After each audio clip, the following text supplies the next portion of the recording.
આપણી ઈચ્છા હતી કે મગફળી વાવવી, એની પાછળ આપણે પ્રયત્ન પણ કર્યો, મજૂરી કરી, મહેનત કરી, પરંતુ શક્ય છે માતા પિતાનો કૃપા નહીં થઈ હોય, ગુરુદેવની કૃપા નહીં થઈ હોય, અથવા તો ઠાકોરજીની કૃપા નહીં થઈ હોય, અને એટલા માટે પ્રાપ્તિ ન થઈ. અનુગ્રહ બીજું નામ છે કૃપા, અને ત્રીજું નામ છે એનું પુષ્ટિ. પુષ્ટિ તદ અનુગ્રહ. આચાર્ય શ્રી મહાપ્રભુજીએ પુષ્ટિ ધર્મ બતાવ્યો છે, પુષ્ટિ સંપ્રદાયની સ્થાપના કરી છે.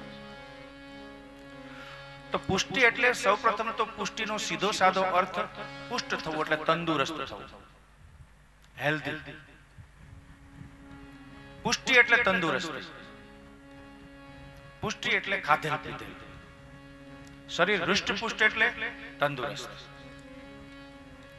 તો પુષ્ટ થવાનું શું કરીને?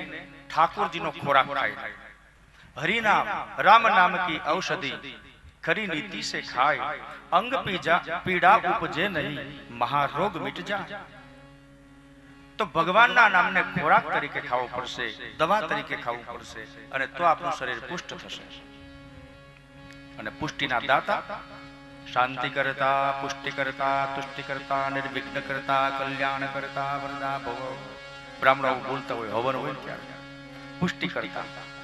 પુષ્ટિ દેનારા કોણ છે? ઠાકોર છે. એનો અનુગ્રહ, એની કૃપા થાય તો જ પ્રાપ્તિ થાય. તો કહેવાનો મતલબ એ છે કે પ્રભુની કૃપા વગર કશું થતું નથી. મેને લીનો ગોવિંદ મોલ. હવે આ ભાઈ છે, એને ગણપતિને દરિયામાં ફેંકી દીધા, ઠાકોરજીને ફેંકી દીધા, શિવનું લિંગ હતું એને ફેંકી દીધા, બધાય નકામા. નકામો તું છો ભાઈ. ભગવાન કોઈ દિવસ સીધી મદદ નહીં કરે. ભગવાન સીધા એના દર્શન પણ નહીં કરાવે, માત્ર ઝાંખી. હું તો આઠે સમા એની ઝાંખી રે કરું, તો આઠે. વૈષ્ણવ સંતોષી છે. ભગવાન તું દર્શન ન દે કાઈ નહીં. અમારા એવા ભાગ્ય નથી, અથવા તો અમારા એવા કર્મ નથી કે લાલા તું દર્શન દે. કોઈ વાંધો નહીં, પણ અમે તારા દર્શન ની ઝંખના કરીએ છીએ ને, તો આંખો બંધ કરીએ એટલે ઝાંખી લાલા તારા દર્શન થાય છે. અને ઝાંખા દર્શન થાય છે, સ્પષ્ટ ચિત્ર નહીં, એકદમ ચોખ્ખું ચિત્ર નહીં. શ્રીનાથજી બાબાનું લાલા પણ ઝાંખો લાલા તું દેખા છો, અમે તારી ઝાંખી કરીએ છીએ. ભરે ધૂંધળો પણ તું દેખા છો. એક વખત અમારા આંખના અજ્ઞાન રૂપી પડદા સાફ થઈ જશે ને લાલા, તો તું ઝાંખીમાંથી સીધો દર્શન દેશ.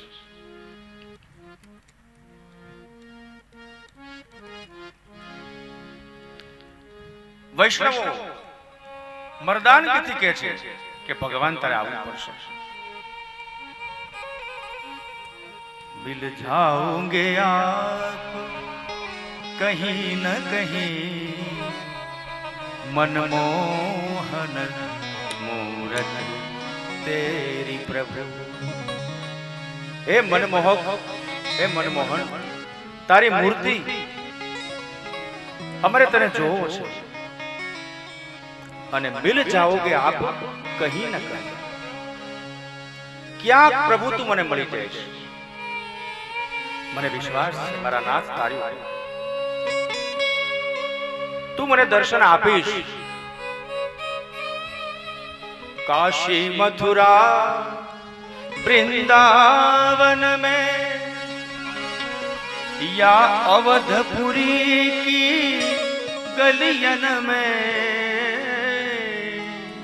काशी में, मथुरा में, वृंदावन में का अयोध्या में तारा माटे लाला हूँ भटकीश. तू मने दर्शन आपीश. काशी मथुरा वृंदावन में या अवधपुरी की गलियन में, गलियन नयन में गंगा यमुना सरयू तट पर।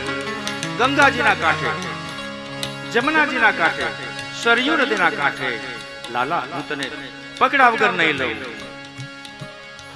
ગંગા યમુના સરયુ તટ પર મિલ જાओगे आप कहीं न कहीं यदि चाह हमारे दिल में. જો અમને તમારા પ્રત્યે પ્રેમ હશે જ, વિશુદ્ધ પ્રેમ, તો ભગવાન તો જરૂર મળે. અરે કનૈયા, તને એમ છે કે હું એકલો એકલો તને ગોતું છું, એકલી એકલી ગોતું છું, એટલા માટે તું નથી મળતો? તો કાંઈ વાંધો નહીં, બધા વૈષ્ણવજનો અમે સાથે રહેશું. સબ ભક્ત તુમ્હી કો घेरेंगे, तेरे नाम की माला फेरेंगे. सब भक्त तुम्ही को घेरेंगे.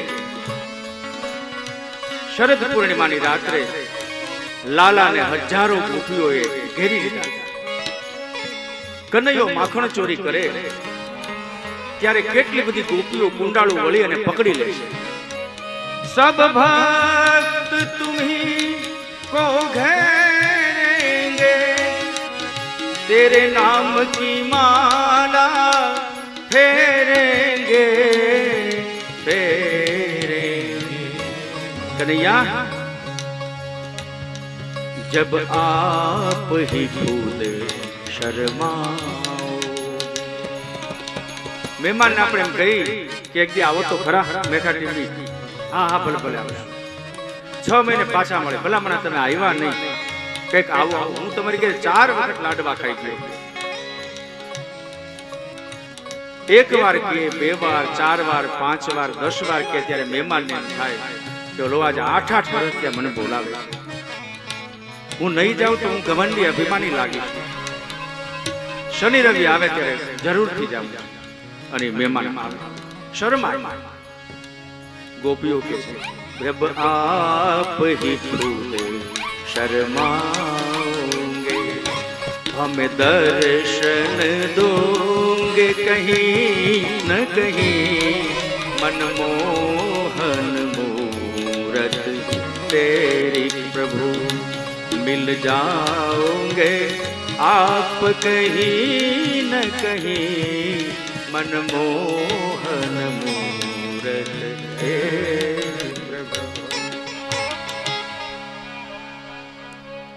કનૈયા, તારી ઝાંખી થતી હતી, અમને વિશ્વાસ છે કે તું દર્શન આપીશ. હમે દર્શન દોગે કહી ન કહી, મનમોહન મૂર્ત તેરી પ્રભુ. મિલ જાઓગે આપ કહી ન કહી. ક્યાંક ક્યાંક ક્યાંક તો તું ભટકાઈ છે. ભગવાન કે હું આવું તો છું, પણ તમે મને ઓળખો તો ને. મોરબીનું હોનારત થયેલું સાહેબ આપને ખબર હશે કઈ સાલમાં? 79. વાહ. 1979 માં મોરબીની અંદર ચેક ડેમ તૂટ્યો અને આખા મોરબી ઉપર પાણી પાણી. એક ડોશીમાં એકલા જ રહેતા હતા ત્યાં માજી. 3 દીકરા, એક અમેરિકા, એક દુબઈમાં. બાપા દેવ થઈ ગયેલા, માજી એકલા આમ ખડે ધડે હતા. ઠાકોરજીની સેવા પધરાવી હતી, પરમ વૈષ્ણવ. માળી એકલા, પણ બંગલો 3 માળનો. પૈસાદાર હતા તો 3 માળ માજી એકલા રહે. પુલ તૂટ્યો, એલા ભાગો ભાગો ભાગો, સાયરન વાગવા માંડી. માજી ડેલીની બહાર નીકળ્યા હતા તો ઘરમાં પાણી ભરવા માંડ્યા. આ સત્ય હકીકત છે, કાલ્પનિક વાત નથી કરતો. માજીના જે ફ્લોરમાં ઓરડાની અંદર જળ ભરાવા લાગ્યા. માજી ગાંગા થઈ ગયા. ધીમે ધીમે કાંડા બૂટ એમ કરતા ગોઠણ ગોઠણ ને હાથળ હાથળ સુધી પાણી આવ્યું. માજી કે કપાવો, બીજા માળે વયા ગયા. માજી જલસ્તર વધવા લાગ્યું. પેલો માળ ડૂબાડી અને આ મચ્છુ નદીનું પાણી બીજા માળે પહોંચ્યું. જેને અનુભવ છે એને ખબર છે. માજી ઠાકોરજીને સમરે, હે ભગવાન, હે કનૈયા, હે લાલા, બચાવ બચાવ બચાવ, મારું કોઈ નથી, મારા છોકરા પરદેશમાં છે. બીજા માળમાં પણ પાણી ભરાવા લાગ્યું. માજી મૂંઝાણા. 4-4, 5-5 ફૂટ ભરાણું માજી ત્રીજા માળે વયા ગયા. પાછળ પાછળ પાણી આવે છે. જળનું સ્તર વધતું જાય છે. હે કનૈયા બચાવ, આદ્ય સુધી તારી સેવા કરી, તારા વિના તને ખવડાવ્યા વગર, ભોગ ધરાવ્યા વગર લાલા મેં એક જળનું બિંદુ પીધું નથી, અને આજ તું તારા ભક્ત ઉપર આવી કસોટી કરીશ. હું આ પાણીમાં તણાઈને ડૂબી જાય, મારા છોકરાઓના હાથનું હું પાણી નહીં પી શકું, મારા મુખમાં ગંગાજળ જમનાજી નહીં મુકાય, મરી જાય તો મારા મુખની અંદર ગોપી ચંદન નહીં આવે, મારા મુખની અંદર તુલસીનું પત્ર નહીં કોઈ મૂકવા વાળું તૈયાર હોય, મારું આવું કમોત. ભગવાન કઈક કર, કાંક કર. આમ ને આમ 3 દિવસ વીતી ગયા. ફરી પાછો ગળકો આવ્યો પાણીનો. ત્રીજો માળ પણ પાણીમાં ગળકો. માજી અગાસી ઉપર વયા ગયા.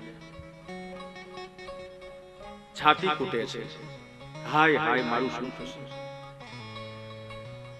લાલા તને ખવડાવી શકી નથી હું, સાથે સાથે હું પણ ભૂખી છું. લાલા દરરોજ તને ભોગ ધરાવીને હું જમું છું.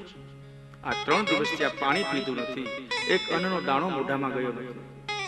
હે કનૈયા, તું તો જગતનો નાથ છો, તને તો હજારો ભક્તો અનેક વસ્તુ ખવડાવતા હશે, તારા લાખો કરોડ ભક્તો છે, તને 56 ભોગ ધરતા હશે, તારા માટે સુખડી બનાવતા હશે, તને દૂધ પૌવા ખવડાવતા હશે, તને મારી દયા નથી આવતી? હું ભૂખી હવે મરી જઈશ, મારો જીવ ઊંડો ઊંડો ઉતરે છે. લાલા આવું ન કર, હે કનૈયા બચાવી લે, બચાવી લે. એવામાં નગર પંચાયત, રાજ્ય સરકાર દ્વારા જે લોકો ને બચાવી શકાય એટલા લોકોને બચાવવામાં આવે છે, અને જે છત ઉપર ચડી ગયા છે એને વિમાન દ્વારા, હેલિકોપ્ટર દ્વારા ફૂડ પેકેટ્સ એટલે કે ગાંઠિયા અને આવું બધું સબલામાં ભરી અને લોકોને આપવામાં આવે છે. ઉપરથી વિમાન નીકળ્યું, માજીની ઉપર આવ્યું, એમાંથી ગાંઠિયા અને બુંદી કોથળીના થયા ઘા હેઠ. માજી કે વાહ વાહ વાહ, હારું, હે ભગવાન, હે નગર પંચાયતના કર્મચારીઓ, તમારું ભગવાન ભલું કરે, એમ કરીને થાકી ગયા. 500 ગ્રામ ગાંઠિયા. 3 દિના ભૂખ્યા માજી. હે કનૈયા, આ 3 દિવસથી આ કપડા બદલાવ્યા નથી, આ રજળ પાટમાં મારી સાડી ફાટી ગઈ છે, મારે પહેરવા કપડું નથી. થોડીક વાર થઈ તો ફરીથી હેલિકોપ્ટર નગર પંચાયતનું આવ્યું અને માજી માટે સાડી એને લગતી હોય, કપડા, ગરમ શાલ, ગોદડું, ગાડલું, ઓશીકું, ફળફળાદી, શાકભાજી, ઉપરથી થવા માંડ્યો વરસાદ. માજી કે ભગવાન, નગરપાલિકાના કર્મચારીઓ, તમારું ભગવાન ભલું કરે. સમય વીત્યો. ધીમે ધીમે પાણી ઓસર્યું, પાણી નીચું ઉતર્યું. માજી એકલા માળે આવ્યા, ઘરને સાફ કર્યું. ધીમે ધીમે બધું થાળે પડવા માંડ્યું. એક મહાત્મા આવ્યા, એના અલખ નિરંજન કરીને. માજી પછી તો ઘરમાં વસ્તુ થોડી ઘણી હતી, દાન પૂન કર્યું. જય શ્રી કૃષ્ણ કર્યા. માજી બધું બરોબર ને, કઈ વાંધો નથી આવ્યો ને? હું વાંધો નથી આવ્યો. અરે હેરાન થઈ ગયા, હેરાન બાપુ. કા? અરે મારી તો કઠણાઈ બેઠી ગઈ. ઠાકોરજીને પધરાવ્યા છે કેટલા વર્ષો થયા, પણ ઠાકોરજીએ મારું કાંઈ ધ્યાન ન રાખ્યું. કેમ? 3 દિનની ભૂખી. આ તો નગરપાલિકા વાળાને ધન્યવાદ દેવા પડે, બિચારા હેલિકોપ્ટરમાં મને ગાંઠિયા દઈ ગયા, બુંદી દઈ ગયા, કપડા દઈ ગયા. એ મહાત્માએ એક આછકડું સ્મિત વેરીને કહ્યું, માં, તમને કેમ ખબર? એ નગરપાલિકાના કર્મચારીઓ હતા. તો કોણ હતું? તમારો લાલો, તમારો ગિરધારી ગોપાલ ભગવાન કૃષ્ણ. શું તમે એમ માનો છો કે તમારો કનૈયો તમને હથોહથ દેવા આવશે? બહુનામ જન્મ નામાંતે જ્ઞાનવાન માન પ્રપદ્યતે. ભગવાનના દર્શન કરવા માટે હજારો લાખો વર્ષના પુણ્ય ભેગા થાય ત્યારે પ્રભુ દર્શન આપે. હવે વૈષ્ણવ ભગવાનના દર્શન ઈચ્છે છે. પ્રભુ દર્શન દર્શન દો ઘનશ્યામ નાથ મોરી અખિયા પ્યાસી. દરેકની ઈચ્છા છે ભગવાનના દર્શન કરવાની. ભગવાન કેમ દેખાતા નથી? ભગવાન કહે છે પેલા ઓળખવાની દ્રષ્ટિ તો કેળવો. હું તમને દર્શન આપું જ છું. મહાત્માએ કીધું કે માં, એ જે હેલિકોપ્ટર માંથી તમને ફૂડ પેકેટ્સ આપતો હતો, ગાંઠિયા અને બુંદી નહીં, એ તમારો ઠાકોરજી હતો, તમારો લાલો હતો. તમારા કપડા તમને આપ્યા એ ગેધારી ગોપાળ હતો. નારેના એ તો આદમી હતો. ભગવાન અસલ સ્વરૂપે દર્શન ન આપે. શા માટે? આપણું એટલું સામર્થ્ય નથી, આપણી એટલી યોગ્યતા નથી, આપણી એટલી પાત્રતા નથી, આપણી એટલી એલિજિબિલિટી નથી કે પોતાના અસલ સ્વરૂપે દર્શન આપે. પ્રભુ દર્શન એમને એમ નહીં આપે. એ ભગવાન છે એ ભિખારી થઈને આવશે, એ મહેમાન થઈને આવશે. શક્ય છે એ કોઈ સ્ત્રી થઈને આવશે,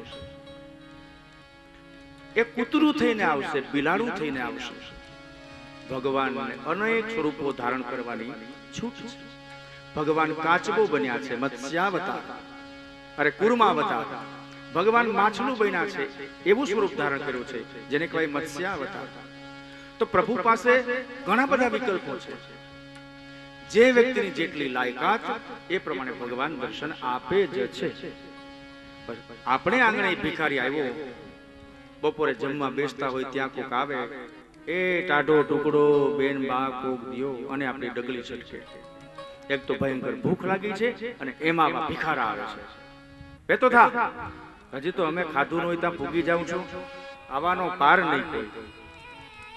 શી ખબર એ સાક્ષાત ભગવાન આવ્યા. અતિથિ દેવો ભવ. આપણા શાસ્ત્રમાં આંગણે આવેલો અતિથિ, અભ્યાગત ભિક્ષુક, કે હજારો ભિખારીમાંથી કદાચ એક ભિખારી એવો હશે કે જે ભગવાન છે. એટલા માટે દરેક ભિખારીઓને 5 આંગળીઓ પુણ્ય. જે આપણા ઘરમાં બન્યું હોય, રોટલી દાળ ભાત, લે ભાઈ તું ખા. આપણે આંગણે કોઈ મહેમાન થઈને આવ્યું, અજાણ્યું કોઈક આવી જાય, આપણે ઓળખતા નથી, બે એટલે ચા બનાવવી પડે. બપોરનો ટાઈમ થાય તો ખાવા દેવું પડે.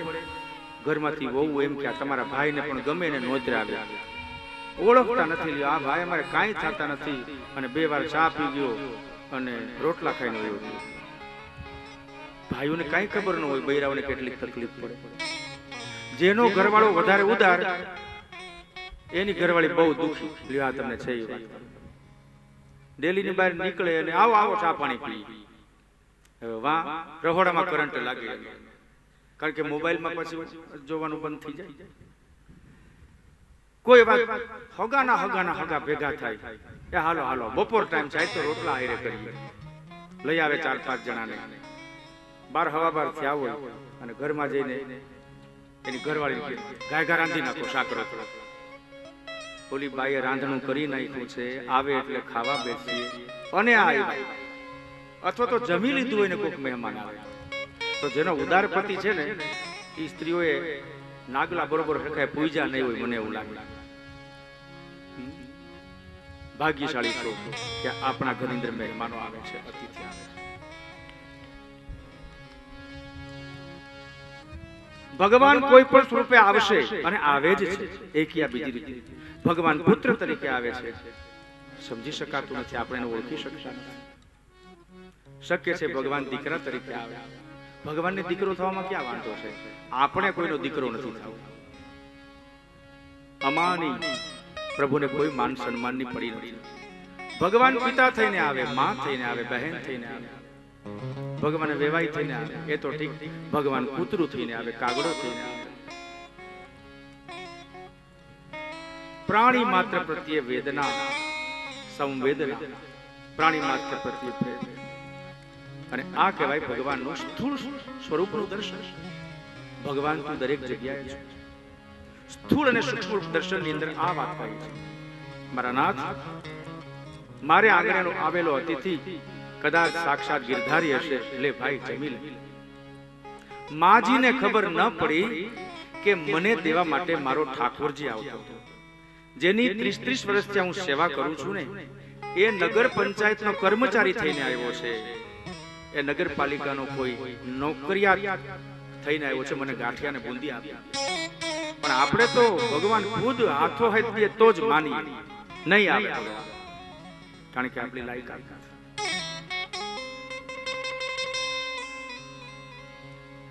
શુકદેવજી પરીક્ષિતને સમજાવે છે. પરીક્ષિત રાજા, ભગવાને વિદુર અને એની પત્ની ઉદ્ધાર કર્યો. ગરીબ, ભોળા, ભલા, પરમ વૈષ્ણવ, પરમ ભક્ત વિદુરજી અને એની પત્નીને ઠાકોરજી પ્રેમ આપ્યો, સંવેદન આપ્યું, ધન ધન્ય થયા. વિદુરજી અને એના પત્ની આગળ જતા ભગવાન તો એના દ્વારિકામાં ચાલ્યા ગયા. ત્યારે વિદુરજી એક વખત જમનાને કાંઠે આવે છે. યમુનામાં સ્નાન કર્યું. એમાં ઉદ્ધવજી ભગવાનના ભાઈ, કાકાના દીકરા ભાઈ, અને આ ગાળા દરમિયાન પરમાત્મા સ્વધામ પધાર્યા છે. વિદુર કાકાને ખબર પડી કે કૃષ્ણ હવે નથી, જીવન નિસ્સાર થઈ ગયું. જમનાને કાંઠે ઉદ્ધવજી જય શ્રી કૃષ્ણ. બંનેને ખબર છે કે હવે કૃષ્ણ નથી. બંનેને આંસુ આવ્યા. એકબીજાના હાલ હવાલ પૂછે છે. કઈ રીતે પ્રભુ સ્વધામ ગયા એની બધી વાત ઉદ્ધવજીએ કરી. વિદુરજી પૂછે છે, ઉદ્ધવજી, દ્વારિકાપુરી આખી નગરી ઉપર દરિયો ફરી વળ્યો. ભગવાને બધાને દરિયાના પાણીમાં સમાવી લીધા. તો ઉદ્ધવજી, તમે કેમ જીવતા છો? તમે પણ યાદવ કુળ વંશજ છો. ત્યારે ઉદ્ધવજીએ કહ્યું, મેં પણ કનૈયાને કહ્યું કે લાલા, અમને પણ તારી સાથે લઈ ગઈ. ત્યારે કૃષ્ણએ કહ્યું કે નહીં ઉદ્ધવજી, મોટા ભાઈ, તમારે રહેવું પડશે. શા માટે? મારા પરમ વૈષ્ણવો માટે. લાલા, સમજાય એવું કંઈક બોલ. ભગવાન જ્યારે સ્વધામ પધારવાના હતા ત્યારે વૈષ્ણવે માગણી કરી, હે કૃષ્ણજી, તમે ચાલ્યા જશો તો અમારું શું થશે? ત્યારે ભગવાન કૃષ્ણે પોતાના ભક્તોને કીધેલું, ચિંતા ન કરો, એની વ્યવસ્થા હું કરતો જાઉં છું. હું ભલે સદેહે ન રહું, પણ વિદેહે તમારી સાથે હું રહીશ. આ વાત ઉદ્ધવજીને કહે છે કૃષ્ણ. ઉદ્ધવજી, તમે આ જગતમાં રહો, તમને કામ સોંપું છું. શું? શ્રીમદ ભાગવત મહાપુરાણ વ્યાસજીએ બનાવ્યું છે. આ ભાગવતની અંદર હું આખો સમાઈ જાઉં છું. ભાગવતની અંદર હું સમાઈ જાઉં છું. શબ્દ દેહ, એની અંદર લખેલા જે અક્ષરો છે, જે શબ્દો છે, એમાં સમાઈ જાઉં છું.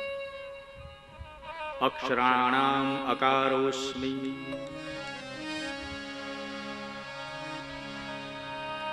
અક્ષરોની અંદર હું અ છું. દ્વાવિમો પુરુષો લોકે ક્ષરશ્ચાક્ષર એવ ચ. અક્ષર અને અક્ષર. ભગવાન કહે છે, હું શબ્દ દેહ,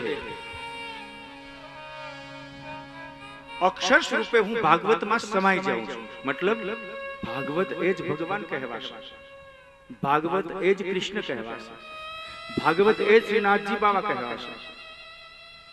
ભાગવત એ માત્ર ગ્રંથ નથી, એ વાંગમય ગ્રંથ છે. વાકમય, વાક એટલે વાણી, શબ્દ, અક્ષર, સુર.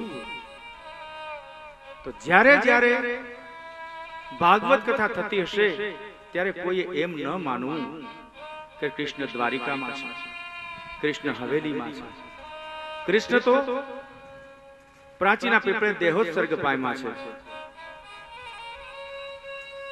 વૈષ્ણવ હંમેશા એમ માનવું કે કૃષ્ણ આ ભાગવત ભગવાનમાં છે, કારણ કે હું એમાં બિરાજમાન છું. અને મારા આ ગ્રંથને માથે ચડાવીને કોઈ નાચશે તો એની બુદ્ધિનો હું વિકાસ કરીશ. અને એટલા માટે આપણે ભાગવત ભગવાનને ઠાકોરજીને ઉપર ચડાવીએ છીએ. અને ગોવિંદ બોલો હરિ ગોપાલ બોલો, ગોવિંદ બોલો હરિ ગોપાલ બોલો, હે રાધા રમણ હરિ ગોવિંદ બોલો, રાધા રમણ હરિ ગોવિંદ બોલો, હે ગોવિંદ બોલો હરિ ગોપાલ બોલો, ગોવિંદ બોલો હરિ ગોપાલ બોલો, હે રાધા રમણ હરિ ગોવિંદ બોલો, રાધા રમણ હરિ ગોવિંદ બોલો. ભાગવત ભગવાન છે, ભાગવત એ કૃષ્ણ છે, ભાગવત એ શ્રી નાથજી બાબા છે. ભગવાનનો એક શબ્દ દે છે, માથે ચડાવીને વૈષ્ણવ એટલા માટે નાચે છે, ધૂન બોલે છે, કીર્તન બોલે છે. તો ભગવાન કૃષ્ણ એ ભાગવતમાં છે. ઉદ્ધવજીને કીધું કે કલિયુગની અંદર મારા સાક્ષાત દર્શન ન થઈ શકે તો મારા વૈષ્ણવોને, મારા નિજજનોને ઉદ્ધવજી કહેજો કે હું ભાગવતમાં છું.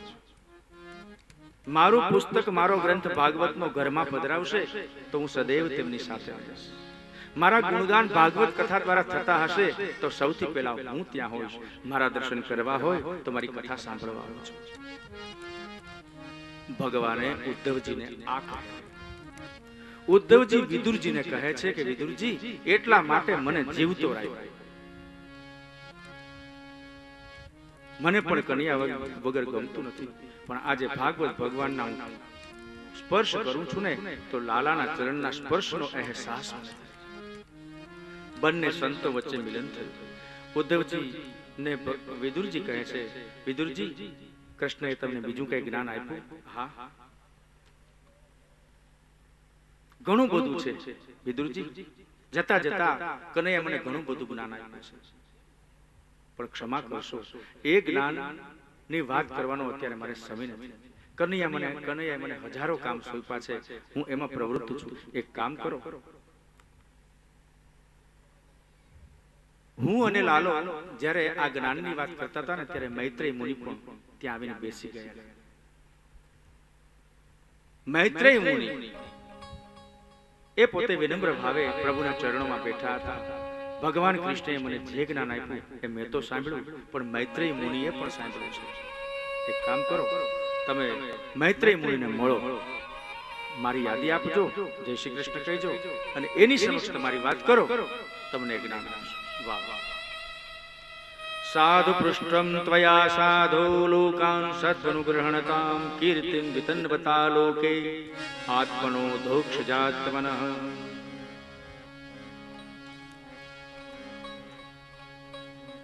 મૈત્રેય મહારાજ ને મળવા માટે વિદુરજી ગયા યમુનાને કાંઠે. મૈત્રેય મુનિનું સ્વાગત કર્યું. બંને સંતો છે, ભક્તો. વિદુરજીએ કીધી કે મૈત્રેય મુનિ, આપે તો ભગવાનના શ્રી મુખથી જ્ઞાન મેળવ્યું છે. હા, કૃપા કરી મને સંભળાવો. બહુ સારું. હવે જો, સૌપ્રથમ સૂત પુરાણી મહારાજ અને શૌનક ઋષિનો ભાગવતનો સંવાદ ચાલે છે. નૈમિષારણ્ય નામના જંગલની અંદર ગંગાને કિનારે સુખદેવજી મહારાજ અને પરીક્ષિત રાજાનો સંવાદ ચાલે છે ભાગવત વિશે. અહીંયા જમુનાને કાંઠે વિદુરજી અને મૈત્રેય મુનિનો ભાગવતનો સંવાદ ચાલે છે. અને અહીંયા મેખાટીંબી ગામમાં અમે અને આપ વચ્ચે ભાગવતનો સંવાદ ચાલે છે. હરિદાસો નારદજીએ કહેલું કે હે ભક્તિ દેવી, જો ભાગવતની વાત, ભક્તિની વાત, પ્રભુની વાત હું ઘેરે ઘેરે ગામે ગામે ન પહોંચાડું તો હું ભગવાનનો દાસ છું. આજે એ નારદજીએ પોતાનું વચન પાળ્યું છે ઠેક ઠેકાણે ભાગવત કથાઓ થાય છે, ઘર ઘરની અંદર હરિનામ સંકીર્તન છે, ભગવાન કૃષ્ણની સેવા કરે છે, પૂજા કરે છે. એનું કારણ એ નારદજીના આશીર્વાદ છે. તો આ રીતે કથા છે દરેક જગ્યાએ ગવાય છે. મૈત્રેય મુનિ અને વિદુરજીનો સંવાદ. વિદુરજીએ ઘણા પ્રશ્નો કર્યા છે, ઘણા જ્ઞાન વિજ્ઞાન.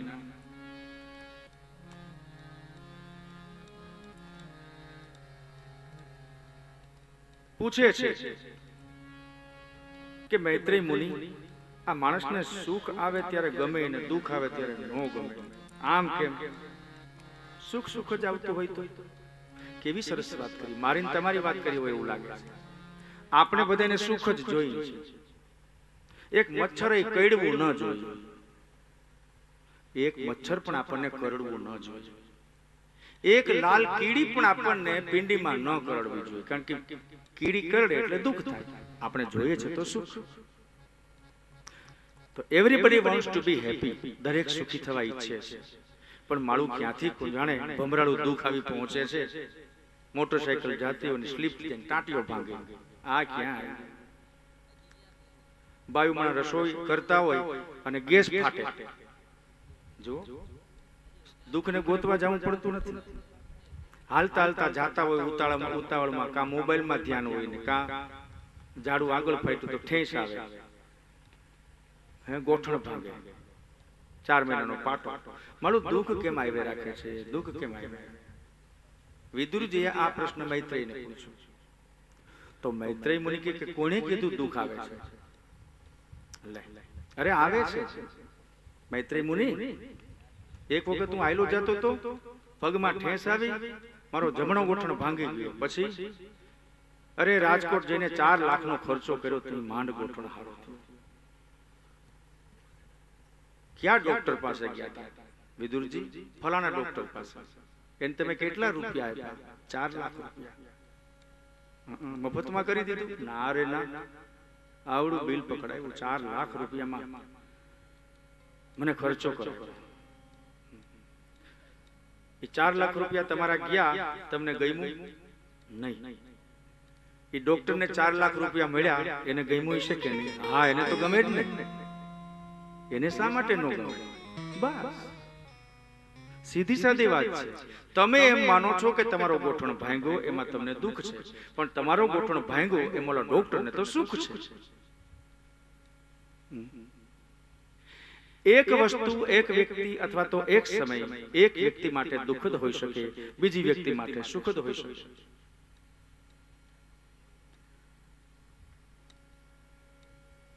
આપણા માટે કોઈ વસ્તુ કદાચ સુખદાયી હોય, બીજા માટે દુઃખદાયી હોય. મોટે મોટોથી ઘરમાં ટીવી ચાલુ કરીને ડિસ્કો કરતા હોય છોકરા છોકરીઓ, પાડોશીને રાતના 12 વાગે નીંદર ન થાય.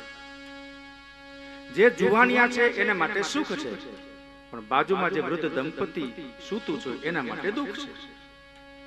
તો આ મોટો અવાજ એ સુખદાયી છે કે દુઃખદાયી? સુખ છે કે દુઃખ? આપણો પગ ભાંગે એ આપણા માટે દુઃખ, પણ ડોક્ટર માટે સુખ. તો પગ ભાંગવો એ સુખની વાત છે કે દુઃખની વાત? વિદુરજી આવું ન વિચારો. સાપેક્ષવાદનો સિદ્ધાંત છે, એકની સાપેક્ષે બીજું સારું અથવા ખરાબ. જેને તમે સુખ માનો છો એ હકીકતે સુખ ન પણ હોઈ શકે. જેને આપ દુઃખ માનો છો એ દુઃખ ન પણ હોઈ શકે. ચૈત્ર વૈશાખના ભયંકર તડકા, ખેતીમાં કામ કરવું હોય, ક્યાંકથી ચાલીને આવવું હોય, ધરતી જાણે અગ્નિનો ભઠ્ઠો થઈ ગયો, ફરતી ફરતી લૂ આવતી હોય, ગાલ દાજી જતા હોય, આંખોમાં બળતરા થતી હોય, દુઃખ પરસેવો પડે છે, દુઃખ. એમાં પાછી લાઈટ વહી ગઈ નથી, પંખા ચાલતા નથી, એસી ચાલતા, દુઃખ. એ ભગવાન આ ભાગની લાઈટ ટાણે જ ગઈ, ભાઈ તો ગાળ્યું દીયો. હવે ક્યાં સાંભળવાની છે? વિચાર કરો. એ ભયંકર ઉનાળાના દિવસો આપણા માટે દુઃખદાયક છે. એ જ તડકો, એ જ ગરમી 2 મહિના પછી આપણા માટે અમીના છાંટણા કરવાના છે. મીઠો મીઠો વરસાદ વરસાવીને આપણા ખેતરને લીલુંછમ કરવાનો છે. તો તડકો એ દુઃખની વસ્તુ છે કે સુખની વસ્તુ છે? એ તો આપણા માપદંડ, આપણું પેરામીટર અલગ છે. આપણને કોઈએ 1 લાખ રૂપિયા ઉછીના આપ્યા, આપણા માટે સારો માણસ છે, ત્યારે બીજી વ્યક્તિને એ જ વ્યક્તિએ 1 લાખ રૂપિયા નથી આપ્યા તો એના માટે ખરાબ વ્યક્તિ છે. તો એક વ્યક્તિ સારી છે કે ખરાબ? મારા માટે સારી છે, બીજા માટે ખરાબ છે. તો એ વ્યક્તિ સારી છે કે ખરાબ આપણે કોણ કહેવા વાળા? તો આપણા માપદંડો કોઈને મૂલવવાના આપણા હિસાબથી છે, આપણા જ્ઞાનથી, આપણા અભ્યાસથી, આપણા વિનયથી, આપણા વિવેકથી આપણે બીજાની વેલ્યુ, કિંમત નક્કી કરીએ છીએ. સુખને પણ આપણે જ વ્યાખ્યાયિત કરીએ છીએ, દુઃખને પણ આપણે જ વ્યાખ્યાયિત કરીએ છીએ. મૈત્રેય કહે છે, વિદુરજી આવું ન હોય. સુખ અને દુઃખ, સુખ દુઃખ મનમાં ન આણીએ, નર્મદ નામના કવિએ કહ્યું છે. સુખ દુઃખની વાતો કરી ત્યાર પછી શુકદેવજી પરીક્ષિત રાજાને કહે છે કે એકવાર આ સૃષ્ટિની ઉત્પત્તિ કેમ થઈ એની વાત કરીએ. એક વિરાટ પુરુષ જળમાંથી બહાર આવે છે. એ વિરાટ પુરુષ એટલે વિષ્ણુ ભગવાન. એની નાભીમાંથી કમળની ઉત્પત્તિ થઈ. કમળમાંથી ભગવાને બ્રહ્માજીને પ્રગટ કર્યા. બ્રહ્માજીએ ચારેય દિશામાં જોયું એટલે 4 મુખ થયા, ચતુર્મુખ બ્રહ્મા. વિરાટ પુરુષે નારાયણ પરમાત્માએ બ્રહ્માજીને રજોગુણથી સૃષ્ટિનું સર્જન કરવાનું કહ્યું. ભગવાન વિષ્ણુ કહે છે સત્વગુણથી હું એનું પાલન પોષણ કરીશ અને ભગવાન શિવજી તમોગુણથી એનો નાશ કરશે. તો રજોગુણ, સત્વગુણ અને તમોગુણ, આ 3 ગુણોથી સૃષ્ટિની સ્થિતિ, ઉત્પત્તિ, સ્થિતિ અને લય થાય છે. તો બ્રહ્માજીએ હેમાદ્રી શ્રવણ કર્યું ત્યારે અમારા શાસ્ત્રી પાસેથી આ વાત સાંભળી હશે કે આ સૃષ્ટિ ઉત્પન્ન કેમ થઈ. એ વાતને અહીંયા કહ્યા છે. તો બ્રહ્માજીએ 10 વિધ સૃષ્ટિ કરી, 10 પ્રકારની. એમાં પ્રથમ માનસી સૃષ્ટિ શરૂ કરી ભગવાન વિષ્ણુની આજ્ઞાથી.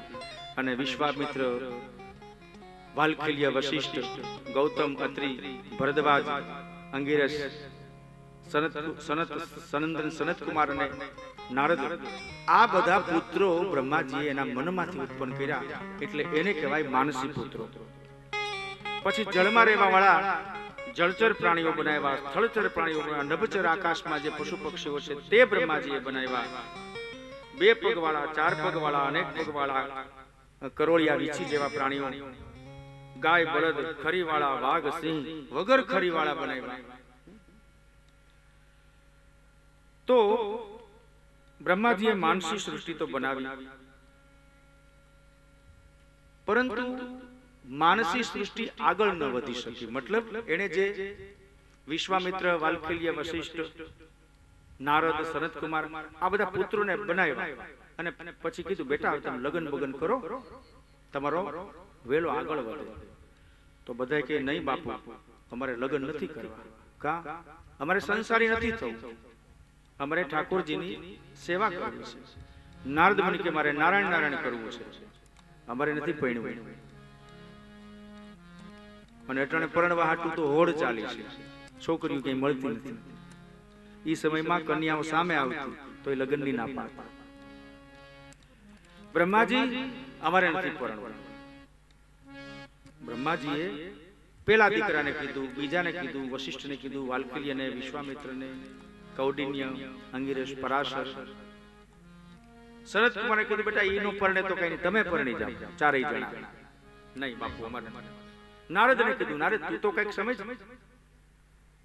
કન્યા તમ તારે મારી ઓળખાણ બહુ છે, તારા માટે સારામાં સારી સુંદર કન્યા લાવું. નારદ તું પરણી જા. ક્ષમા કરો પિતાજી, મારે. અને ભાઈ બાપાનું કોઈ માને નહીં તો પિતાજીને ક્રોધ આવે. બ્રહ્માજીને ક્રોધ ઉત્પન્ન થયો. માળા મેં બનાવ્યા અને મારું માને નહીં. ક્રોધ હંમેશા મનમાં પ્રગટ થાય છે. મન છે કે આ 2 પ્રકૃતિ એટલે નિર્ણયની વચ્ચે આપણું મનડું રહેલું છે. ક્રોધ એમાંથી ઉત્પન્ન થાય. કોઈ આપણું માને નહીં, ક્રોધ થાય. દીકરો માને નહીં, સાસુનું વહુ માને નહીં, પતિનું પત્ની માને નહીં, ત્યારે તાત્કાલિક માણસ રાઈડ પાડે છે. સંભળાતું નથી કયું ચાનું કીધું છે?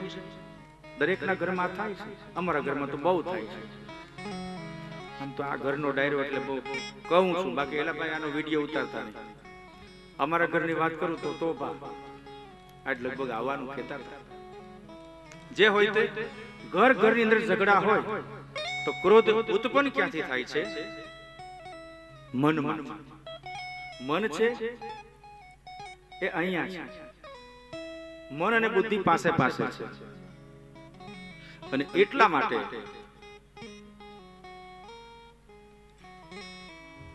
આપણે ચંદન તિલક અહીંયા લગાવીએ છીએ. એમાં ખાસ કરીને ચંદનનું તિલક. ચંદન એટલે સુખડનું.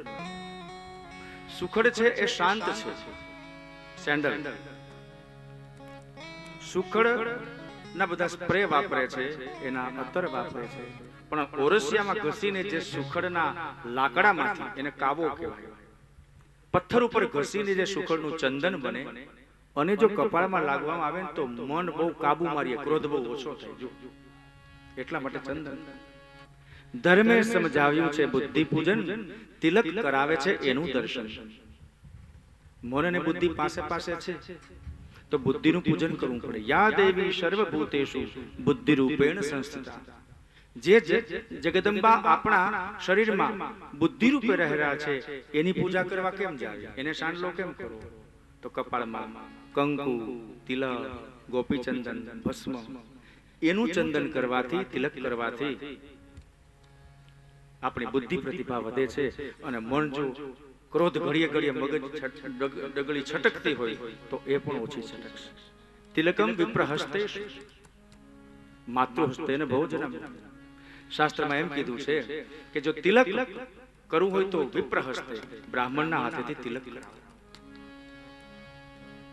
ગમે તેની હાથેથી નહીં, બ્રાહ્મણ. ઓમ સ્વસ્તિના ઇન્દ્રો વૃધસ્રવાઃ સ્વસ્તિના પૂષા વિશ્વવેદા. ઘણા એમ કે સ્વસ્તિના ઇન્દ્ર, બ્રાહ્મણ કઈ મીંદડો. આવું બધા અમારા ગામમાં તો મશ્કરી કરતા. વેદના મંત્રો છે. કેવી સુંદર ભાવના છે. ભદ્રં કર્ણેભિઃ શૃણુયામ દેવા ભદ્રં પશ્યેમાક્ષભિર્જત્રાઃ સ્થિરે રંગે તુષ્ટુવાકુસ્વસ્તાનુ વીર્યસેમહિ દેવહિતં જદાયુઃ. નીલાખાના ગોર બાપા તાલીઓ વગાડો. બહુ સુંદર. યજમાનને તમોને ચંદન તિલક કરતી વખતે બ્રાહ્મણો આવા મંત્રો બોલે છે. એનો અર્થ શું? સ્વસ્તિના ઇન્દ્રો, ઇન્દ્ર મહારાજ તમારા ઘરમાં કલ્યાણ કરે. પૂખા નામના દેવતા તમારા ઘરમાં મંગલ કાર્યો કરે. સ્વસ્તિનો બૃહસ્પતિર દધાતુ. બૃહસ્પતિ ગુરુ, ગુરુની કૃપા તમારા ઘર ઉપર હંમેશાને માટે વરસતી. ભદ્રં કર્ણેભિઃ શૃણુયામ.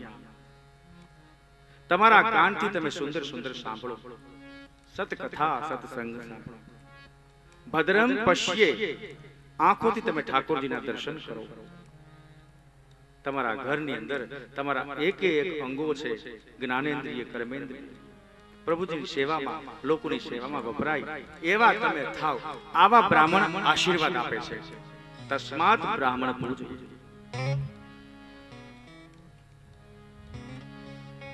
વિપ્ર પ્રસાદાત ધરણીધરોહમ. આપણે 5-7 મિનિટમાં બપોરની કથાને વિરામ આપીશું. માત્ર 5-7 મિનિટ ભૂખ સહન કરી લો, અમને લાગી છે. તો એવું કહ્યું છે કે વિપ્ર પ્રસાદાત ધરણીધરોહમ. વિષ્ણુ ભગવાને એવું કહ્યું કે બ્રાહ્મણના આશીર્વાદથી હું આ જગતનો નાથ છું. એવું શા માટે? એક વખત ભૃગુ ઋષિને મનમાં એમ થયું કે બ્રહ્મા, વિષ્ણુ ને મહેશ આ 3 દેવમાંથી મોટું કોણ, મહાન કોણ? ભૃગુ એ બ્રાહ્મણ છે. ભૃગુ ઋષિ. એ ભૃગુ ઋષિને કસોટી કરવાનું મન થયું. ગયા બ્રહ્મલોકમાં બ્રહ્માજીને માર્યું પાટું. અને બ્રહ્માજી ભલ ભલ, હે ભૃગુ ઋષિ, તમે આ શું કરો છો? હું બ્રહ્મા પ્રજાપિતા, તમે મને પાટું માર્યું, તારામાં વિવેક વિનયનું ભાન છે કે નહીં? ભૃગુ ઋષિ કહે ક્ષમા કરશો, ભૂલ થઈ ગઈ. ગયા વૈકુંઠ અરે કૈલાસમાં ભગવાન શિવજી પાસે એને જોરદાર છાતીમાં પાટું માર્યું.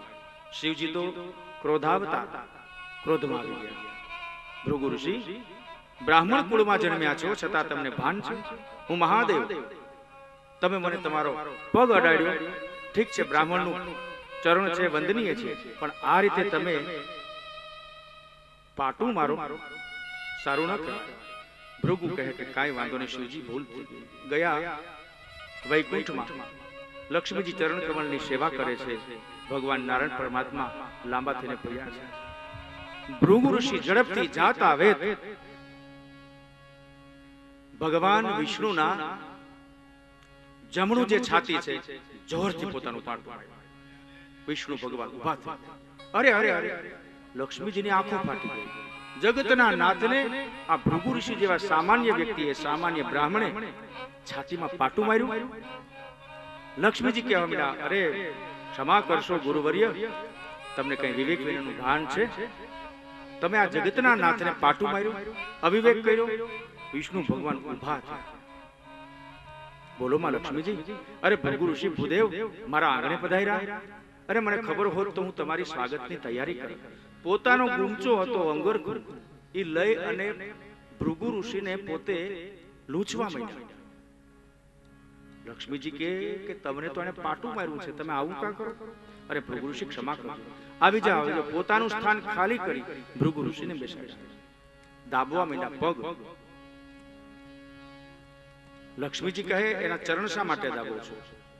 ભગવાન વિષ્ણુ કહે દેવી, હું તો આ જગત આખાનું મારે ધ્યાન રાખવાનું છે ને, બહુ મજબૂત મારું શરીર છે, મારી છાતી કઠોર છે.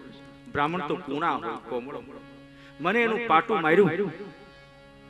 કદાચ મારા હાડકા પાંસળીઓ એની કઠોરતા આ સુકુમળ વિદ્વાન એવા બ્રાહ્મણને તો નહીં સ્પર્શી હોય, એના પગ તો નહીં દુખી ગયા હોય ને, એટલા માટે દેવી ભૃગુ ઋષિના ચરણ દાબું છું.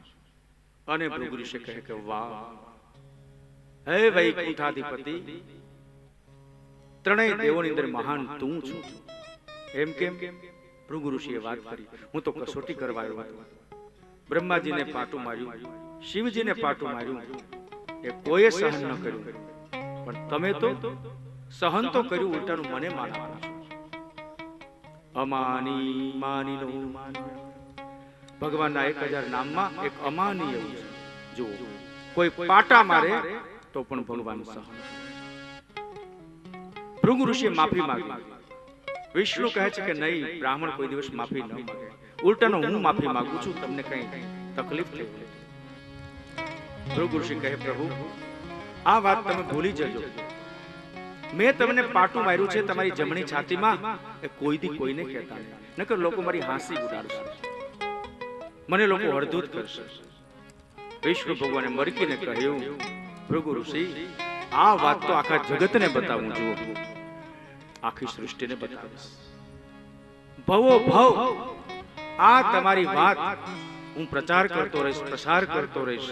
અને બીજી એક વાત, જે જમણી છાતીમાં તમે પાટું માર્યું છે, પોતાનું અંગરખું ઊંચું કરી અને વિષ્ણુ ભગવાન બતાવે છે, જોઈ લ્યો ગુરુદેવ, તમારા જમણા પગના તળિયાની છાપ મારી જમણી છાતી ઉપર ચોંટી ગઈ છે. અને આ છાપ, આ ચિહ્ન, આ સંકેત, હું અનાદિ છું. જિંદગીમાં કોઈ દિવસ મારા જમણી છાતીમાંથી તમારું ચિહ્ન જશે નહીં, તમારું પદ ચિહ્ન કાયમને માટે હું છાતીમાંથી નામ કરીશ. વિપ્ર પ્રસાદાધરણી ધરો. અને દુનિયાને કીધું, સાંભળી લો, જે લોકો બ્રાહ્મણોના વિરોધી છે એ કાન ખોલીને સાંભળી લો. તમે બધા મને માનો છો ને? જગતનો નાથ, જગન્નિયંતા, સૃષ્ટિકર્તા હું વિષ્ણુ છડે ચોક કહું છું કે એક બ્રાહ્મણના પગની લાત મારી છાતીએ ખમી છે, મેં સહન કરી છે. અને જો એનું પદ ચિહ્ન મારી છાતીમાં મેં હંમેશાને માટે ડબુરીને રાખ્યું છે. એ બ્રાહ્મણનું પાટું નહીં, પણ એના આશીર્વાદ હતા. અને આજ તમે ધરણીધર મને કહો છો ને, તો વિપ્ર પ્રસાદાત ધરણીધરોહમ. વિપ્ર પ્રસાદાત, વિપ્ર એટલે બ્રાહ્મણ, એના પ્રસાદને કારણે હું જગતમાં મોટો છું. માટે બ્રાહ્મણોને માનજો. એ બ્રાહ્મણો ભદ્રં કર્ણેભિઃ શૃણુયામ, યજમાનનું હંમેશા કલ્યાણ કરે છે. ઘણી વખત બ્રાહ્મણને કોઈ ગામમાં યજમાન રે વાંકું ચૂકું હાલતું હોય, શીખ બાબતમાં કઈક ઊંચા નીચું થયું હોય તો કતરાતા હોય એકબીજા, હે આવું બને. પણ કોઈની ઘરે માંડવો છે, એ ગોર બાપા મંડપારોપણ કરવા ગયા છે, પેલો જે આડો આડો હાલે છે એ પણ માંડવામાં આવ્યો છે. બ્રાહ્મણ ચાંદરા બધાને કરશે, જેની સાથે વૈર ભાવના છે એને પણ ચંદન તિલક કરશે અને બોલશે વિશ્વાની દેવ સવિતર દુરિતાની પરાસુ જદ બદરંતન. વિશ્વનું કલ્યાણ થાય, ભગવાન તારી મનોકામના પૂર્ણ કરે. દુશ્મનને પણ જો આશીર્વાદ આપે એ માત્ર બ્રાહ્મણ જ કરી શકે. તસ્માત બ્રાહ્મણમ પૂજયેત, અને એટલા માટે બ્રાહ્મણને વંદન. ભગવાન જેવો ભગવાન બ્રાહ્મણને પૂજતો હોય તો આપણી તો સી વિશાળતા. ઠીક છે, બ્રાહ્મણ પાસે બ્રાહ્મણના ગુણો હોવા જોઈએ. બ્રાહ્મણત્વ ન હોય તો એ અપૂજ્ય છે, સમજીએ છીએ. બ્રાહ્મણ પણ દારૂ મદિરા કેફી દ્રવ્યોનું સેવન કરતો હોય તો એ પૂજ્ય નથી, પણ સાથે સાથે શિક્ષા પાત્ર પણ નથી. યાદ રાખજો, રાજા રજવાડામાં દરેક લોકો ગુનો કરે ને તો એને શિક્ષા, દંડ, પનિશમેન્ટ મળતું, પણ બ્રાહ્મણ જ્યારે કોઈ ગુનો કરે ત્યારે એને સજા ન મળતી, એને માત્ર દેશવટો આપવામાં આવતો. તો nobody can punish Brahmin. આ જગતમાં બ્રાહ્મણને સજા કરવાનો, દંડ કરવાનો જગતમાં કોઈને અધિકાર નથી, રાજાને પણ. આટલી બ્રાહ્મણની મહત્તા છે. અને એ બ્રાહ્મણો આજે આપણી ભારતીય સંસ્કૃતિને, ભારતીય દર્શનને ગેહે ગેહે જને જને, ઘેરે ઘેરે મંત્રો, શ્લોકો દ્વારા દરેકના નાના મોટા પ્રસંગો ઉજવે છે. એકમાત્ર બ્રાહ્મણને કારણે. બ્રાહ્મણને કારણે લગ્નનો પ્રસંગ હોય, 200, 500, 1000 માણસો જમતા હોય, બ્રાહ્મણ માંડવો નાખે પછી રહોડું ચાલુ થાય. બ્રાહ્મણ જ્યારે વરરાજાને ફૂંકે ત્યારે એ પરણે. બ્રાહ્મણ જ્યારે હથેવાળો મેળવે ત્યારે એનું દાંપત્ય જીવન શરૂ થાય. બ્રાહ્મણ મંત્ર બોલે ત્યારે અગ્નિ પ્રગટ થાય, એ અગ્નિમાં આહુતિ આપે. સૂર્ય અગ્નિને બ્રાહ્મણની સાક્ષીએ એ નવ દંપતી પ્રભુતામાં પગલા માંડે. ભવભવના બંધન બ્રાહ્મણોના શ્લોક થકી, આશીર્વાદ થકી મળે. પણ જ્યારે શીખ દેવાનું થાય, બધા થોડો ખર્ચ જાજો થઈ ગયો છે. બ્યુટી પાર્લરમાં 25,000 નાખ્યા, બ્રાહ્મણને 5,000 તો દે. ડીજે વગાડવામાં 40,000 નાખ્યા, બ્રાહ્મણને 4,000 તો દે. ખવડાવવા પીવડાવવામાં 2-2.5 લાખ વાપર્યા, બ્રાહ્મણને 5-6,000 તો દે. ખુશ થઈ જશે. 500, 1000, 1200, 2000, જેના થકી આ પ્રસંગ છે. જે પતિ પત્નીના દીર્ઘ દાંપત્ય જીવન માટેની મંગલ કામનાઓ, મંત્રો માટે, મંત્રો થકી જે બ્રાહ્મણે કરી છે, એના ભાગમાં 1000-2000. હિન્દુ ધર્મના આધાર સ્તંભ સાધુ, સંતો, બ્રાહ્મણો, તીર્થો, મંદિરો છે. અને એ જ્યારે ડગમગશે ત્યારે યાદ રાખજો, વિધર્મીઓ, બીજા પંથના લોકો આક્રમણ કરશે. ભૂતકાળમાં ભારતની ઉપર ઘણા વિધર્મી શાસકોએ શાસન કરેલું છે. માંડ માંડ બચાવ્યું છે ભારતને. હિન્દુ રાષ્ટ્ર બનાવવા માટે દરેકે આ કરવું પડશે. આપણા તીર્થોને, આપણા મંદિરોને એમાં ઘંટારો કરવા પડશે. તીર્થોની અંદર જઈ ગંદકી નહીં કરવાની. આજે તીર્થમાં બહુ ગંદકી થાય છે. કુરકુરે ને વેફર ને પ્લાસ્ટિક, એટલું બધું. એક વ્યક્તિ યાત્રા કરવા જાય, 4-5 કિલો પ્લાસ્ટિક દઈને આવે છે, અને પછી કે અમે દાન કર્યું તીર્થમાં. શેનું? પ્લાસ્ટિક. કેટલી ગંદકી થાય છે. કમ સે કમ એક થેલી એવી રખાય કે જેમાં આપણે જે ખારી સિંગ કે કુરકુરે કે જે કઈ આવતું ખાઈ, એ કચરો આપણે થેલીમાં નાખીએ, અને ઘરે આવીએ ત્યારે એ આપણી સાથે હોવો જોઈએ. અને પછી એનો બાળીને કે ગમે એમ કરીને નિકાલ કરવો. દરેક વ્યક્તિ આવું કરશે તો તીર્થો કેટલા સ્વચ્છ થશે. માં જમુના આજે દિલ્હીમાંથી વહે છે, કેટલા ગંદા કરી દીધા છે. જમુના માતાને કઈ વાંધો નથી. માં છે, એનો ખોળો કદાચ છોકરા બગાડે ને તો માને વાંધો નથી, પણ એ માના ખોળામાં પછી બીજું કોઈ આવશે? જેનો દીકરો છે એ ખોળામાં છીછી પીપી કરે, માતાનો ખોળો બગડી ગયો. બાજુની કોઈ બાઈ બેઠી છે, એના છોકરાને એના ખોળામાં આપશે નહીં? આપે. તારો ખોળો તો તારા દીકરાએ ભરી મૂક્યો છે. એની જે માં યમુના, એની અંદર આપણે ગંદકી નાખીએ છીએ એના બાળક તરીકે, તો એ તો સ્વીકારી લેશે, જગત આખું સ્વીકારશે. એટલા માટે યમુના ગંદી ન હોવી જોઈએ. એટલા માટે માં ગંગા મૈયા ગંદા ન હોવા જોઈએ.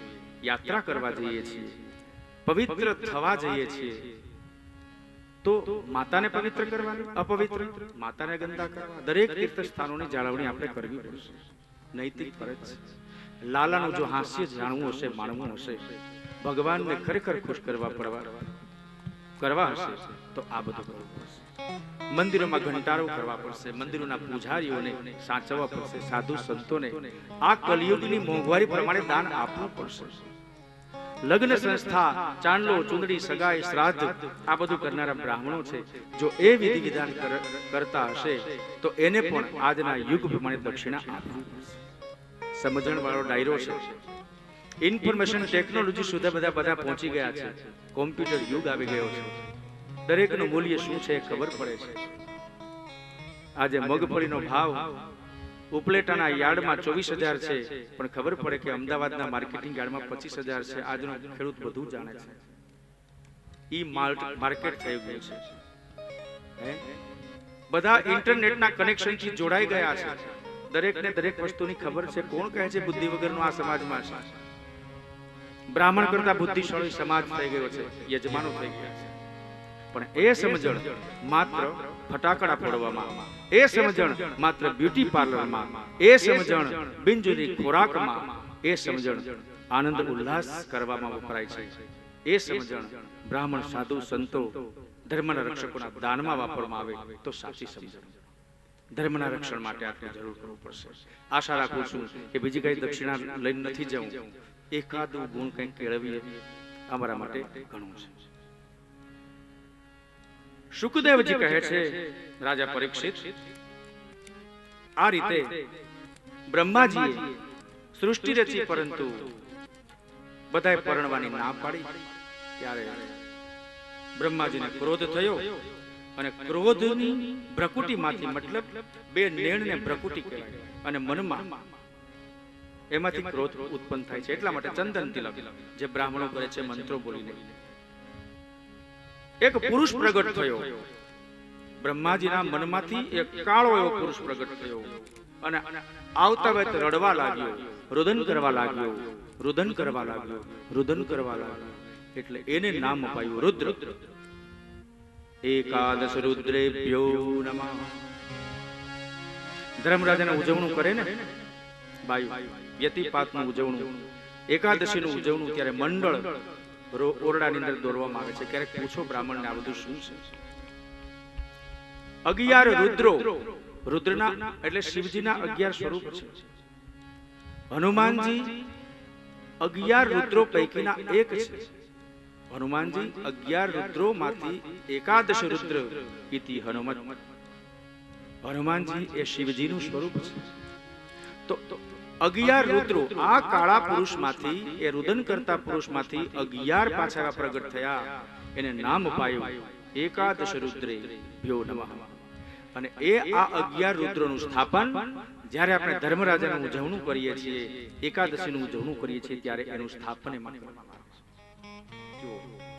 કથા, કર્મકાંડ, જ્યોતિષ, આયુર્વેદ એકબીજા સાથે વણાયેલું છે.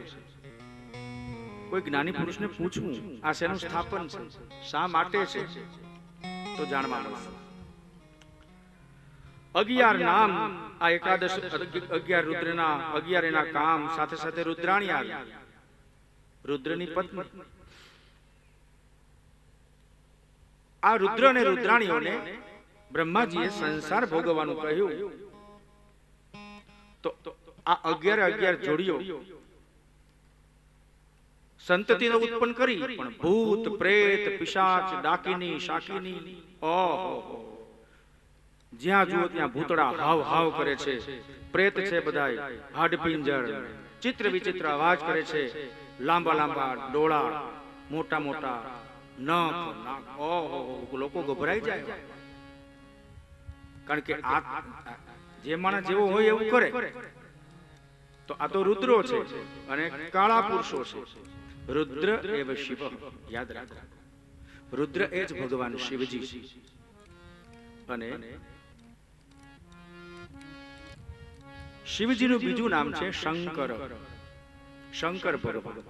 તો શંકરોતિ શંકર, જે કલ્યાણ કરે એનું નામ શિવજી, એનું નામ શંકર. તો રુદ્ર જ, અને એટલા માટે બૈરાઓ શ્રાવણ મહિનામાં એમાં રુદ્રી ધરવા જાય છે શિવજીના મંદિર. માનભોગ પકવાન બનાવે અને શિવ મંદિરે રુદ્રી ધરવા જાય. રુદ્રી એટલે રુદ્ર ને વાલી એવી વાનગી, એને રુદ્ર.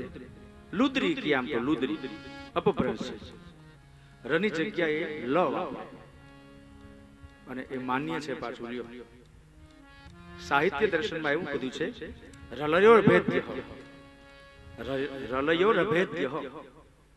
ર અને લ માં કશો ભેદ નથી. ર છે ઈ લ છે અને લ છે ઈ ર છે. તોતળા છોકરાને આપણે એમ કહીએ ને, બેટા શ્રી રામ જય રામ જય જય, શ્રી રામ જય રામ જય જય રામ. રની જગ્યાએ લ. આનું નામ શું છે? તો લમેશ કાકા, રમેશ કાકા ને બદલે લમેશ કાકા. તો વેદાંતમાં ર અને લ બંનેનો અર્થ એક જ થાય છે. આપણા આલ્ફાબેટ ક ખ ગ ઘ ચ છ જ અથવા તો એબીસીડી, એમાં આર અને એલ હશે અલગ, પણ આપણું દર્શન એમ કહે છે કે રલયો રભેદ્ય, ર અને લમાં કશો ભેદ નથી. અને એટલા માટે રુદ્રી, સાચો શબ્દ રુદ્રી છે, પણ આપણે ગ્રામજનો લુદ્રી કહીએ છીએ. તો ર ને લ ઠાકોરજી એ પણ સ્વીકારી છે. રઘુ, લઘુ રુદ્ર એવો શબ્દ છે. શિવજીનું એક હવન છે લઘુ રુદ્ર. ઘણાય રઘુ રુદ્ર કહે, રઘુ રુદ્ર.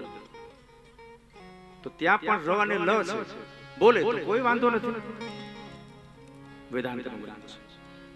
તો એ રુદ્ર અને રુદ્રીઓએ સંતાન તો ઉત્પન્ન કર્યા, પરંતુ ભૂત પ્રેત વગેરેની સૃષ્ટિ. આવી જો દુનિયા થશે તો જગતનું થશે શું? બ્રહ્માજી તો વિચાર કરો, અમારા સંતાનો આવા કા? ક્રોધ થયો બ્રહ્માજીને અને એમાંથી એક પરમ પવિત્ર રુદ્ર એવા પ્રગટ થયા, જે ભગવાન, બોલો શંકર ભગવાન કી, જેને શિવજી કહેવાય છે. આકૃતિ પ્રમાણે ભાવ થાય. બ્રહ્માજીને ક્રોધ થયો, પ્રજા ખરાબ ઉત્પન્ન થાય તો ક્રોધ થાય, બાપને ખીચ ચડે છે. કોઈ વ્યક્તિ ગોકીરો કરે, ઠેકડા મારે, શાંતિથી સૂતા હોય અને બાળકો ધીંગા મસ્તી કરતા હોય તો ક્રોધ થાય. વર્તન એવું કરે છે. વર્તનમાં ભાવ દુષ્ટતા છે તો ક્રોધ આવે, બહુ સ્વાભાવિક છે. કોઈ વ્યક્તિ ખણખોદ કરે તો છાનો મનો બેસને આવે. ક્રોધના પણ દેવતા છે, એ એનું કામ કરશે. બ્રહ્માજીને પણ એમ થયું કે માળા આ બધા ભૂતળા પેદ, ટૂંકમાં એનો અર્થ એવો થયો કે જેવું આપણે જોઈએ ને એવી મનોભાવના થાય. શાંતાકારમ ભુજગશયનમ પદ્મનાભમ સુરેશ. ભગવાન વિષ્ણુ શાંત આકારના છે, તો વિષ્ણુના દર્શન કરીએ તો મનમાં શાંતિ થાય. કનૈયાના દર્શન કરીએ તો લાલો સ્મિત કરે છે, બંસી બજાવે છે, તો મનમાં હરખ પેદા થાય, આનંદ, હાસ્ય પ્રગટ થાય. યાદૃશી ભાવના યસ્ય સિદ્ધિર્ભવતિ તાદૃશી. જેવી મનોભાવના આપણે વ્યક્ત કરીશું એવું આપણું વર્તન હશે. ખરાબ લોકોને જોવામાં આવશે તો આપણા પણ નેણ ચડી જાય, નાકનું ટેરવું ચડી જાય. એક બાઈ બીજી બાઈ ન ગમતી હોય તો છણકો કરે, આ હું આવી ભમરાળી, નથી ગમતું, એની સાથે વેર ભાવના છે. તરત ચહેરો કહી દેશે કે આ પાસે ન જોવું. સામેની વ્યક્તિ પ્રમાણે ભાવના, સામેની સ્થિતિ પ્રમાણેની ભાવના, સામેની વસ્તુ પ્રમાણેની ભાવના. કાળા કાળા કોઈ પુરુષને આપણે જોઈએ તો એમ થાય કરે આ ક્યાંનો છે? નેણ આપણા બંને ભેગા થઈ જાય. કોઈ દુર્ગંધ મારતું હોય કોઈ જગ્યાએ તો નાક થઈ જાય, ભાગો ભાગો જતો. આપણો ચહેરો આપણા મનના ભાવોને વ્યક્ત કરે છે. બ્રહ્માજીના પણ આવા બધા કાળા પુરુષો જોયા, પ્રેત ભૂત, એટલે એની પણ મનોભાવ બગડ્યા. શું પણ આ મેં બધાને આટલા માટે પ્રગટ કર્યા છે, મારે આવું હાથમાં નથી વાળવા. સંતાન કેવું ઉત્પન્ન થશે આપણા હાથમાં ક્યાં છે? સંતાન બગડે પણ ખરું, સંતાન ટળે પણ ખરું. કોઈ મા બાપ એવું ન ઈચ્છતું હોય કે મારો દીકરો મારી દીકરી નાલાયક પેદા થાય, મારો દીકરો મોટો થઈને રખડે, મારો દીકરો મોટો થઈને દારૂ પીવે. કોઈ મા બાપની ઈચ્છા નથી. શુભ ભાવનાથી પ્રજોત્પત્તિ કરે છે, પણ દુર્ભાગ્યવશાત ક્યારેક કોઈ મા બાપના ઘરમાં આવા સંતાનો પેદા થાય છે. બ્રહ્માજીના પણ ભાગ્યમાં હશે તો આવા સંતાનો પેદા થાય, પ્રેત ભૂત. અને એવા આપણા પુત્રને આપણે જોઈએ કે જે મદિરાપાન કરે છે, આપણને બોલાવવાનું મન થતું નથી, ક્રોધ ચડે છે. બ્રહ્માજીને પણ ક્રોધ ચડે છે. અને એ ક્રોધમાંથી ભ્રકુટીમાં ક્રોધ થાય છે, મગજમાં એમાંથી વ્યક્તિ ઉત્પન્ન થઈ અને એ ભગવાન રુદ્ર એટલે શિવજી.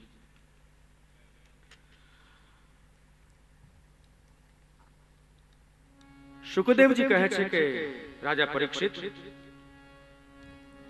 આ રીતે બ્રહ્માજી સૃષ્ટિનું સર્જન કરે છે. આ બધી માનસી સૃષ્ટિ હતી, મનમાંથી પ્રગટ થયેલી. પછી બ્રહ્માજી કે હવે મૈથુની સૃષ્ટિની વાત કરીએ, એટલે કે સ્ત્રી પુરુષના સંસર્ગમાંથી ઉત્પન્ન થતી સૃષ્ટિ જગત બનાવવાની વાત છે. એ વાત આપણે મધ્યાહન પછીના સત્રમાં આગળ વધારીશું. અત્યારે સવારના સત્રની કથાને વિરામ આપીએ. બપોર પછી વહેલાસર પધારી અને આપણી કથાનો દોર આગળ ચલાવીએ.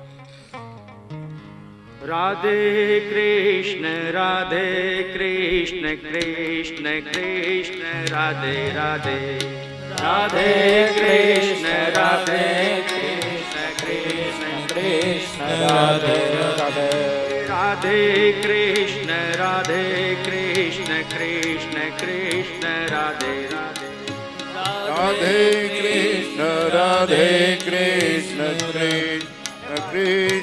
રાધે રાધે, રાધે કૃષ્ણ કૃષ્ણ કૃષ્ણ રાધે રાધે, રાધે કૃષ્ણ કૃષ્ણ કૃષ્ણ કૃષ્ણ રાધે રાધે, રાધે કૃષ્ણ કૃષ્ણ કૃષ્ણ રાધે રાધે, રાધે કૃષ્ણ કૃષ્ણ રાધે રાધે, રાધે કૃષ્ણ બેનો પ્રસાદ લેવા માટે સમાજે જશે ત્યાં તૈયાર જ છે. બેનો હવે પ્રસાદ અને ભાઈઓ બેસે, ભાઈઓ બધા બેસે, અહીંયા કોઈ અહીંયા જાય નહીં. રાધે રાધે, રાધે કૃષ્ણ કૃષ્ણ રાધે રાધે. આજે બપોર પછી ભગવાન ઋષિ એનું પ્રાગટ્ય એટલે ઋષિ પ્રાગટ્યને વધાવવા માટે બધા જ સમયસર પહોંચી જજો. સાંજ સુધીની કથાની અંદર ભગવાન ઋષિ પોતાના ભક્તને બચાવવા માટે વધારશે. બોલીએ શ્રી કૃષ્ણ કનૈયા લાલ. રાધે રાધે, રાધે